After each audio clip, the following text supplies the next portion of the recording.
तो अंतरिक्ष की दुनिया में भारत फिर से एक और बड़ी छलांग लगाने की तैयारी कर चुका है, क्योंकि कुछ ही पलों में भारत की अंतरिक्ष एजेंसी इसरो देश का सबसे अत्याधुनिक मौसम उपग्रह इनसेट 3DR लॉन्च करने वाली है।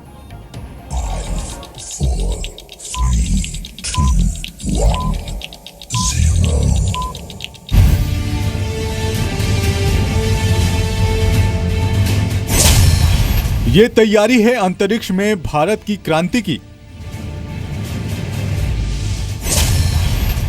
ये झलक है अंतरिक्ष में भारत के छलांग की। ये जवाब है सुपर पावर को भारत के सुपर पंच का, क्योंकि कुछ ही पलों में होने वाला है श्रीहरिकोटा से सैटेलाइट का श्री गणेश। अंतरिक्ष की दुनिया में भारत फिर से एक और बड़ी छलांग लगाने को तैयार है, क्योंकि कुछ ही पलों में भारत की अंतरिक्ष एजेंसी इसरो देश का सबसे अत्याधुनिक मौसम उपग्रह इनसेट 3DR को लॉन्च करने वाला है। ये आने वाले समय में इनसेट 3DR आसमान में 70 किलोमीटर की ऊंचाई तक, समंदर की गहराई तक तापमान और मौसम की जानकारी देगा। इस सैटेलाइट को ले जाने वाले GSLV F-05 के लॉन्च की उल्टी गिनती शुरू हो चुकी है और कुछ ही देर में सैटेलाइट अंतरिक्ष में अपनी कामयाबी की उड़ान भरेगा। GSLV F-05 क्रायोजेनिक इंजन तकनीक की मदद से 3DR सैटेलाइट को अंतरिक्ष में ले जाएगा। आपको बता दें कि क्रायोजेनिक इंजन तकनीक वही तकनीक है जिसे सालों पहले रूस ने अमेरिका के दबाव में भारत को देने से मना कर दिया था। अमेरिका को डर था कि भारत के सुपर पावर बनने से अंतरिक्ष के बाजार में उसका मुनाफा कम हो जाएगा, लेकिन भारत की कड़ी मेहनत और लगन का सबूत आज हमारे सामने है। बस इंतजार है इसकी कामयाबी से भरी उड़ान का। ब्यूरो रिपोर्ट, जी मीडिया। तो कुछ ही देर बाद 4:10 कहा जा रहा है कि इसरो इसे लॉन्च कर देगा, क्योंकि जिस वक्त इससे पहले परीक्षण किया गया था, परीक्षण सफल रहा था इनसेट 3DR, और इससे सबसे सटीक जो मौसम की जानकारी है वो मिल पाएगी। क्योंकि कई हमने साल दर साल देखा है, न केवल मौसम की ठीक से जानकारी बल्कि भविष्यवाणी में भी काफी ज्यादा सुधार आया है। भारत पूरी तरह से अब आत्मनिर्भर होने जा रहा है, न केवल आत्मनिर्भर होने जा रहा है बल्कि ये बहुत बड़ी उड़ान है, क्योंकि जिस क्रायोजेनिक इंजन से ये भेजा जा रहा है उससे एक तो हैवी इनसेट भेजा जा सकता है, ज्यादा बड़ा इनसेट भेजा जा सकता है।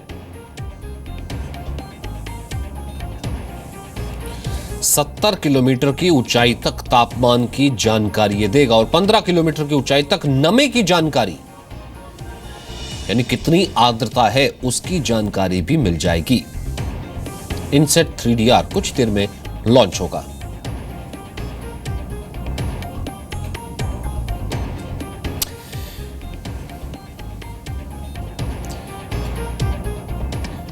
और इस वक्त डॉक्टर टीवी वेंकटेश्वरा हमारे साथ वरिष्ठ वैज्ञानिक मौजूद हैं, उनसे हम बात करते हैं। डॉक्टर साहब, बहुत बहुत स्वागत है आपका।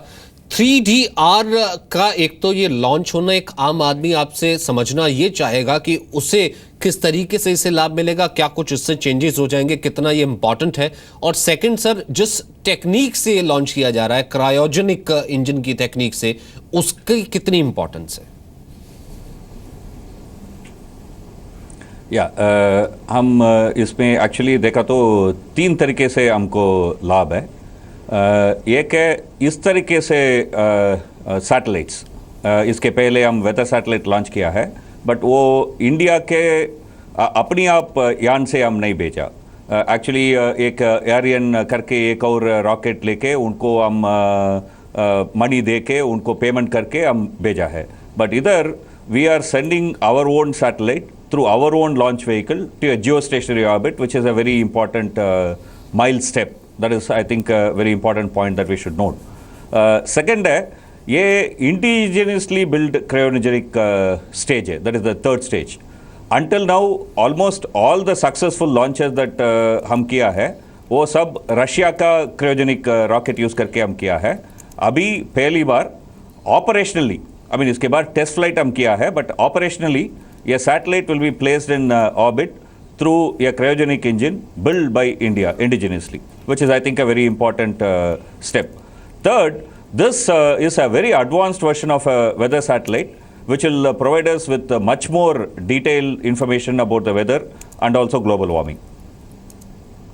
और मौसम के लिहाज से अगर हम देखा जाए तो हमने देखा है कि अगर मैं इसे अगर यूं कह करके देखूं कि इस बार हमने मॉनसून जैसा देखा, जिस पैटर्न पर बताया गया था लगभग उसी पैटर्न पर रहा कि अच्छा मॉनसून आएगा, पहले से ज़्यादा बेहतर होगा, और वैसा ही रहा है। किसानों को इससे बहुत बेनिफिट हुआ। क्या हम इससे ये कह सकते हैं कि और ज़्यादा सटीक हम हो पाएंगे और अपने पैरों पर और ज़्यादा बहुत अच्छे से खड़े हो पाएंगे, कम से कम जहाँ पर मौसम की जानकारी और तापमान इन सब चीज़ों की बात आएगी तो?